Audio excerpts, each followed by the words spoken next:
And here we go. Listen to him. Listen. Yeah. That didn't You are Locked On Sooners, your daily podcast on the Oklahoma Sooners. Part of the Locked On Podcast Network, your team every day.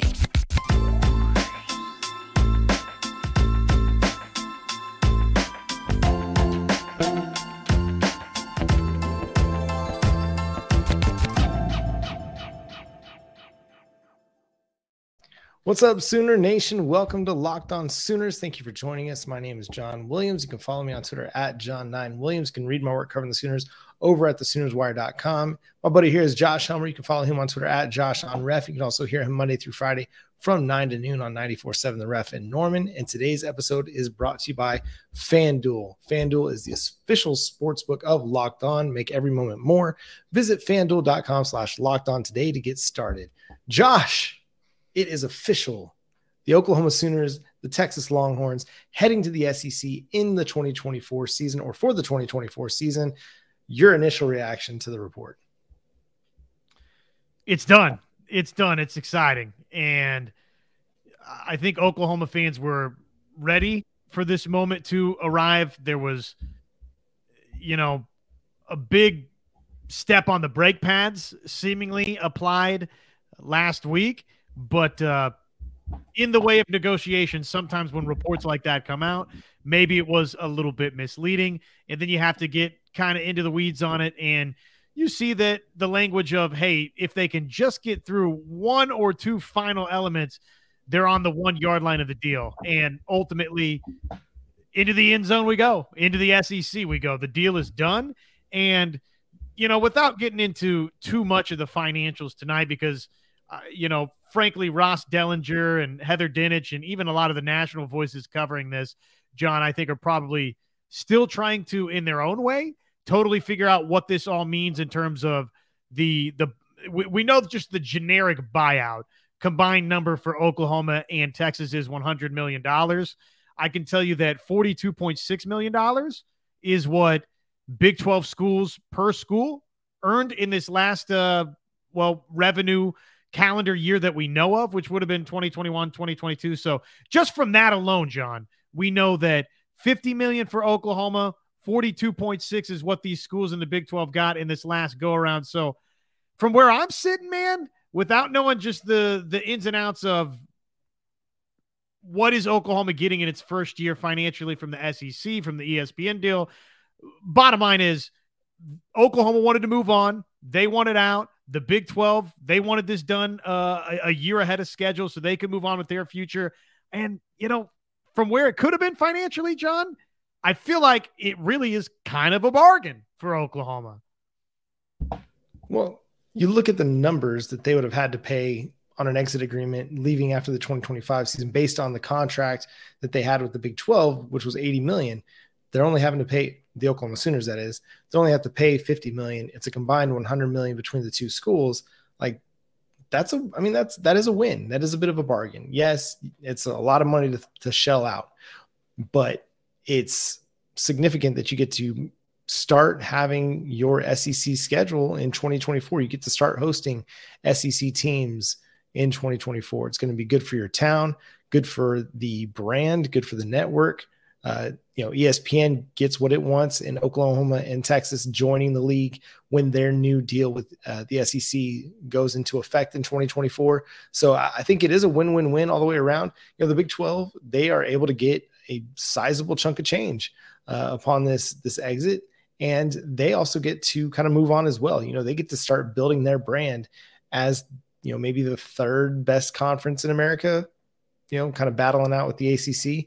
But it's a situation where they don't have to sit and have this OU Texas thing lingering and hanging over their head for the next 2 years. This is something that's done now.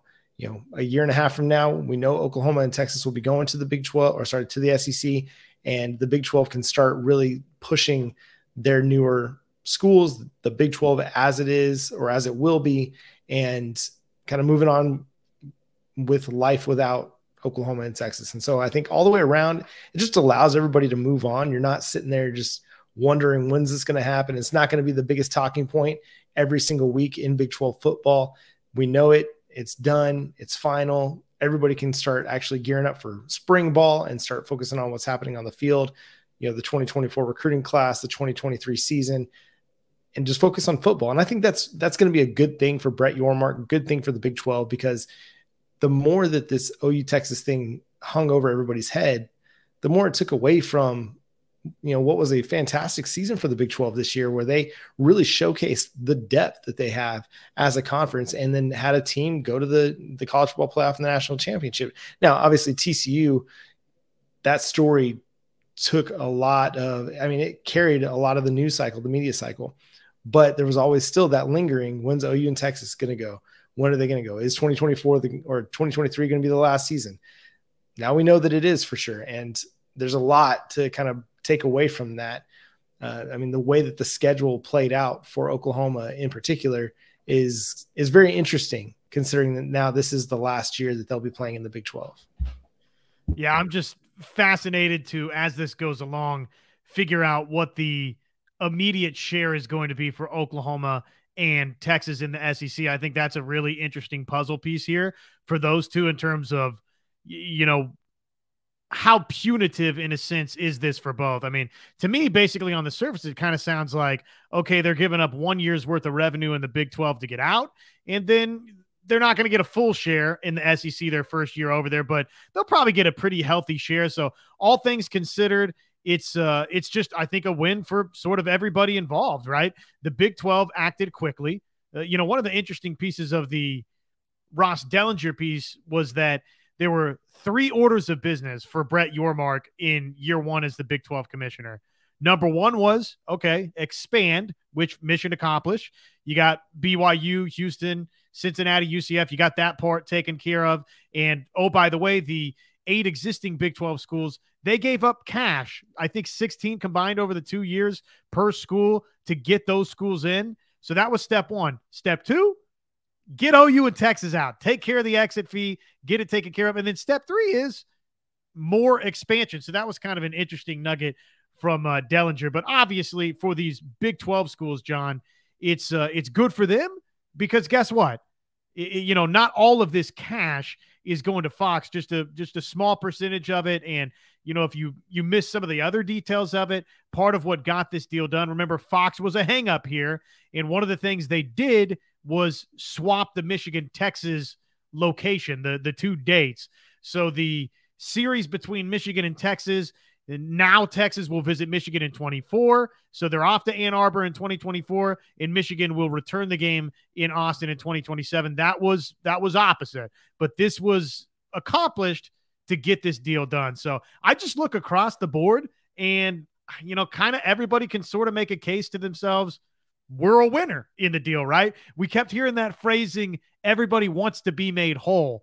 And John, yeah, I mean, Oklahoma, Texas, if you could have paid less than $50 million, sure, you would have loved to have paid less than $50 million, but it's a far cry from $160 million. The Big 12 schools, you're getting some of that cash back that you gave out to get these schools in straight away. For Yormark, it looks like he's got things put together, right? Because he got the deal done with those schools, and he got OU and Texas out so quick. So everybody has something to feel good about. The TV networks, they can feel good about it. So it's a win-win-win for everybody, I think. Yeah, the rare win-win-win where it seems like, you know, based on the statements, everybody was, you know, in good feelings, good standings as things transpired. I mean, and this is what business looks like, right? You don't get caught up in the emotion. You just go, you negotiate, you do it in good faith, and you make a decision that's going to help everybody and allow everybody to kind of save face and get what they want. And ultimately, this is what it comes down to. Business doesn't have to be personal. And I think that's the advantage that the Big 12 does have now, bringing in a guy like Brett Yormark, as opposed to having, you know, a university administrator as the commissioner. Maybe they're not as keyed in on how to manage these negotiations where it doesn't become personal, and it doesn't become one of these things where at the end of it, everybody's, you know, taking shots at one another. And there's a lot of animosity. You read the statements and it doesn't seem like that. Now, obviously statements are statements, but it felt like from the beginning, Brett Yormark was kind of ready to get into negotiations with Oklahoma and Texas, with, Chris Conti and, Joe Castiglione and then the university presidents, in good faith and in a way that wasn't going to be contentious, and it wasn't going to be personal. It was going to be about the business, because it's just business. And ultimately, that's what it came down to, is the business aspect of it all. And we're going to continue to break it all down here after the break. But Josh is going to talk to you about FanDuel. And I think now one of the things that is so curious is, I want to say the SEC schedule, John, came out pretty quickly this past fall.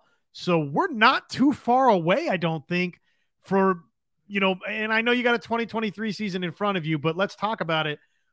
We've had these discussions before. What do we want on this initial SEC schedule? I don't think we're that far away from having that discussion about what the 2024 schedule ultimately is going to look like, at least from an SEC standpoint for Oklahoma. But you're right. Yes, the Super Bowl 57. Let's go. Giddy up. Get after it. FanDuel Sportsbook, FanDuel.com/LockedOn, where you can make every moment more.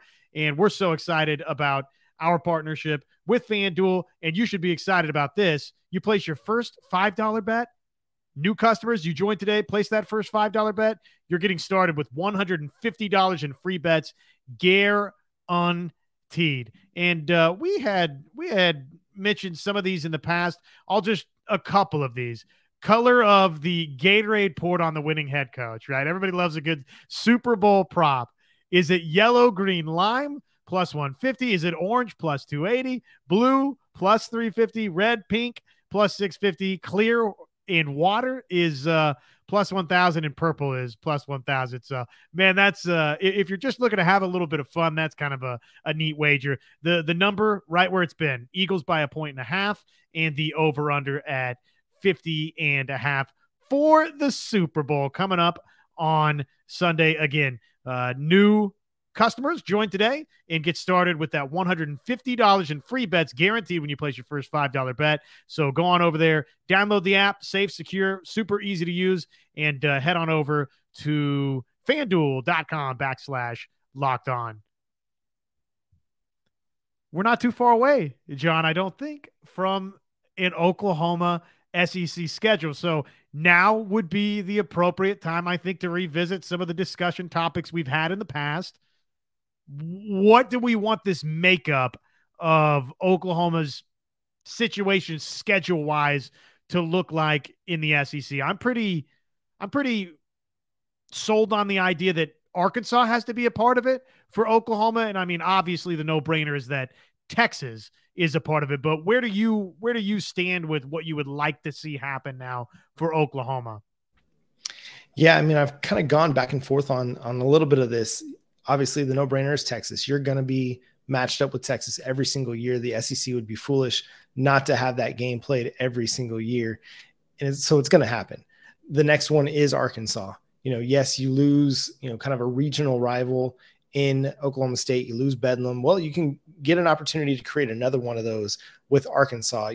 Oklahoma, Arkansas, there's a bit of a state rivalry already. They haven't played much in their history, but now's an opportunity to kind of create something new. It's a regional matchup that will just have the whole area buzzing and be very well attended on both sides. Like, the visiting tickets will just be sold out because the travel is so easy.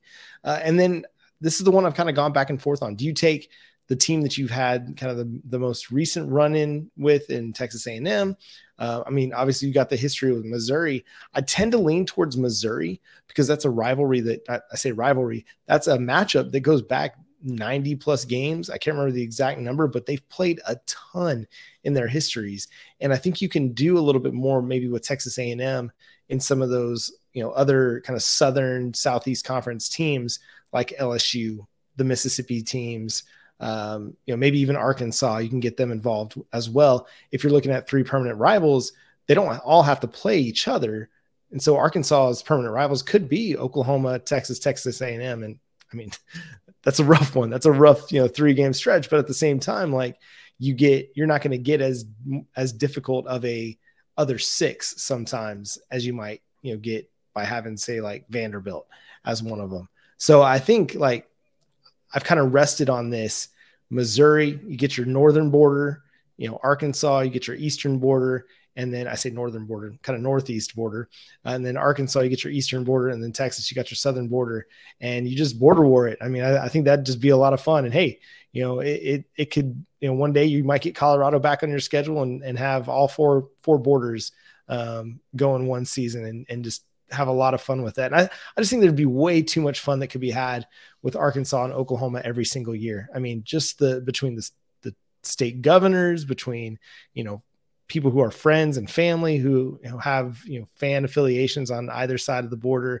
And then just the Missouri thing. Again, I think because it goes back so far, and that's one of the things like we're kind of upset about with the 2023 schedule, and that we don't get Kansas State. It's, not getting to play Missouri, a team that you've played 90 plus times. Now it's not a team that rates as high as Oklahoma State or Texas. And it might not even be a team that like moves the needle as much as Texas A&M. But again, you've played them 90 something times. I'm going to have to go to Wikipedia just to look to see how many times they played, but you've played them that many times. Like, it just makes sense to continue to play that team.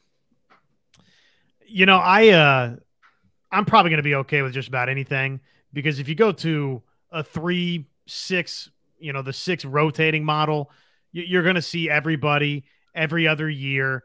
And even if it's not a permanent rival, you're going to get to host these schools once every 4 years. So however they go about doing it with the permanent rivals, ultimately I'm going to be okay with. You could talk me into a dream scenario, John, that wouldn't be the easiest setup. I think probably the most favorable setup in terms of likely opponents would probably be Missouri, Arkansas, Texas. But I'm kind of ready to get a little crazy with it. Give me some Arkansas, LSU in Texas. I would love LSU as a permanent rival. I just think Oklahoma fans already dislike LSU so much from the national championship game played between the two. So it sets up to be, I think, a tremendous rivalry from day one if you did it. I don't think we'll get that. I think you have the correct setup. I think it'll be Missouri, Arkansas, and Texas if you go the 3 permanent rivals route for Oklahoma. So, but you could talk me into Texas, Arkansas, and A&M, or you could talk me into Texas, Arkansas, and LSU. I guess what I'm saying is I'm locked in, man. Give me Texas, give me Arkansas, and we could discuss the third. Yeah, we can wild card the third. And, Texas is going to get a really interesting one because they get to reunite with, Arkansas as a former Southwest Conference buddy. So that's that's the thing I really like about this move is it reunites some of the older rivalries, the Texas A&M thing, the Texas Arkansas thing, Oklahoma, Missouri, and then creates a whole new opportunity for college football where like we're not having to look 10 years down the road for an Oklahoma Florida matchup, for example, or an Oklahoma Alabama matchup. Like, you're going to get that on a regular basis. So you're going to get the Crimson Tide coming to Norman, which just seems crazy to think of. And you're going to get to go to Tuscaloosa. So it's going to be so much fun, every year when that schedule comes out, because it's going to create a lot of buzz, just kind of like this year did with the Big 12, because you didn't know exactly how the schedule was going to break down because you had so many teams that you weren't going to play everybody. That's going to be the same thing in the SEC year after year, is that schedule time will create a ton of buzz around the league because, yeah, you got your 3 permanent, but then what do those other 6 games look like on the schedule? I mean, I'm sure that they'll find some kind of rotation to make it all equitable, but man, it's going to be fun to figure out, okay, who are our road dates this year? Who's our home dates? Like, who are we going to have to travel to? It's going to be so much fun, man. And so we're going to talk about why this is important for Oklahoma, why this is important to do it now, as opposed to waiting until the 2025 season. Josh, hit me with that. Like, why do you think it was so important for Oklahoma, for Texas, for really for them to get this done now? So aside from the reasons of it's just kind of best for all parties, right, to rip the Band-Aid off, I do think from this standpoint too, John, you probably, with this 2023 signing class, spent so much of it selling the idea, hey, you're coming here to play in the SEC. Jackson Arnold, you're going to be our quarterback that is going to lead us to the top of the SEC and against Alabama and against LSU and on and on and on and on and on. And then all of a sudden it's like screeching halt there for a moment, right? Like, oh no, is Oklahoma going to be in the Big 12 conference now for the duration of this grant of rights? So you had, in my mind, without being on those Zoom calls or on campus for those recruitment, visits and meetings, John, it was pretty obvious that one of the things really across the board, not even just football, basketball, baseball, all of it, one of the selling points was, hey, come here to Oklahoma and you've got a chance now in this next group to be a member of the SEC and to compete in the SEC. So, not that it would have been, you would have been okay, right? And I think this staff's a great enough set of recruiters that they would have been just fine in the 2024 cycle, selling these guys on the idea that, hey, it's going to be a little bit longer than maybe we initially thought. But having said that, it's just easier since this is kind of the messaging you've already been passing along. It's just time for that message that you've been putting out there on the recruiting trail, John, to just simply be fact, not like, hey, when will we think it's coming up soon. Like, no, it's there's finality to it. Yeah. And then maybe as soon as 2024, you're getting games in Florida where you're getting an opportunity to play in front of a whole new set of recruits that know about you, but haven't yet gotten a chance to see your brand on TV. And potentially by that time, your defense is in much better shape, that you're putting out a Brent Venables Clemson style defense that kids are going to want to be a part of. And we know the offense is going to be really, really good. And they've already had a lot of success recruiting out of Florida, but now you're going to be on TVs in the Southeast on a regular basis. And so these kids, these prospects that come from this flourishing recruiting ground are now going to see your brand on television and be able to relate to that a little bit. So when they hear what coaches are talking about, they'll be able to see it on Saturdays and be like, yeah, that fast, aggressive physical defense that Brent Venables wants to deploy, I want to be a part of that. Or that up tempo, we're going to, run a ton of plays and sling it around the yard and run the football with some power run game. I want to be a part of that. Like, there's a lot to potentially be excited about. Now you're going to be on a hold. Yes, you'll be on TV in your region in Texas and Oklahoma, but now you're getting to be in Florida, in Alabama, in Louisiana on a much more regular basis than you might have been before. The interesting thing now, just in terms of watching this next season play out and how the fan base responds to it and what are the results on the field going to look like, the conversation that I've heard a lot out there, John, and I know you've heard it too. We've had the discussion right here from, folks on the live show with us or in the YouTube comments portion, which appreciate you guys. Love your feedback always. The idea out there that, it's not the worst thing that we get a little bit more time to build up this roster. Okay, well, speaking of ripping the Band-Aid off, that's gone. So how are Oklahoma fans going to now view this? You want to win always, right? And you want to win big always. But now that there is, again, finality and it's clear that Oklahoma and Texas, this is it. This is it, and you're off to the SEC. The fan base, John, I think it ramps up for Oklahoma fans the importance of, hey, this cannot be anywhere close to 6-7 now. Oklahoma fans need to see this Oklahoma team be 9 wins, 10 wins, back in the Big 12 championship game, win the Big 12 on the way out. Something, hey, knocking on the door of that, right? I think that now this season for Oklahoma, it really ramps up in importance now that we know this news, John. Yeah, and it gives everybody that kind of urgency, like, all right, we got to get ready. Yes, the Big 12 is tough. It is tough. But then when you're going to the SEC where the games are a little bit tougher, the games are more physical, the games are faster, and that's what you got to get ready for. But as I've mentioned, like, you're always chasing Bama, you're always chasing Georgia, whether you're in the SEC or not. So to me, it doesn't make any difference whether you're playing, you're trying to win a national championship from the Big 12 or you're trying to win a national championship from the SEC. The goal is still the same. You're still chasing the same teams. Might as well get in there with them, start mixing it up, see what you got, really evaluate yourself and figure out what you got to do differently. And to quote the great Ric Flair, to be the man, you got to beat the man. To beat the best, or to be the best, you got to beat the best. I butchered that. Sorry, Nature Boy. That's what you got to do. And you can't regularly prove yourself until you're in there mixing it up with the best. And that's Alabama and that's Georgia and, a little bit LSU. I mean, they won a national championship recently. They're really good this last year. And now Tennessee, you know, like you've got to be in there with those teams, mixing it up. Like you have to, otherwise you're not going to be able to really ascend past what you've been, you know, in particularly in the last decade. So to me, I was never afraid of going to the SEC, or never felt like, okay, now we got to build up the roster. We got to make sure we have a transition period to make sure everybody's on the same page. And we got this talent level right. Like, no, like you need to be ready to go. The SEC is not going to wait for you. They're not going to wait for you to get your roster right.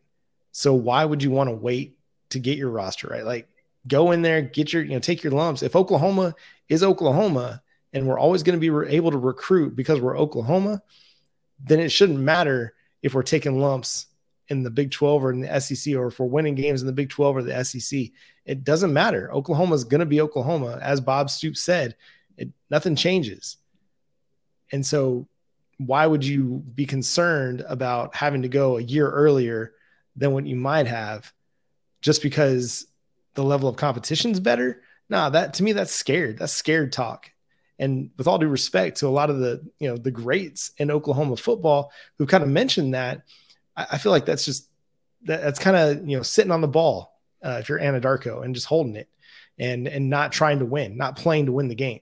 As Herm Edwards once said, or not Herm Edwards, I'm just mixing up everybody. Ray Rhodes, you play to win the game. And like, that's where I'm at. And so I think getting the Sooners to the SEC in 2024, it's the best thing for them because it then allows them to establish their new identity as an SEC team and really target the David Stones and be like, no, you're coming into the SEC as a true freshman and probably you're going to get a chance to play, or Williams and Nwaneri. Like you guys are going to be the first recruiting class that we have as an SEC team. How cool would that be? Man, and now there's these narratives as we get hot and heavy into the 2024 cycle. Can Oklahoma duplicate or surpass what it did in its last signing class because they now have that chip to toss to the center of the table? I mean, there's so many wrinkles to this. The bottom line is this, financials aside, the schedule going forward in the SEC aside, the importance of now this next season aside, it's just a happy day to be an Oklahoma Sooner, isn't it? You wanted this sense of clarity. You wanted this, fog to get lifted over what the future looked like for when and if Oklahoma and Texas were getting to the SEC. So it started way back when with, well, wait a second, is there some truth to this Houston Chronicle report? Then that changed very, very quickly. And then for, a little while here, we've been stuck on this. When the heck are they going to get out of this thing? And now we know. So it's just exciting, man. I mean, more than anything, that's probably the biggest takeaway today is it's an exciting time for Oklahoma fans. And that's going to do it for today's episode of Locked On Sooners. We thank you so much for being a part of the show. Thank you for subscribing to the show wherever you get your podcasts and for making us your first listen every single day. Make sure you're also subscribed to the show over on YouTube. Hit the notification bell to let you know when new episodes drop. But for Josh Helmer, I'm John Williams. We'll talk to you next time. Boomer Sooner.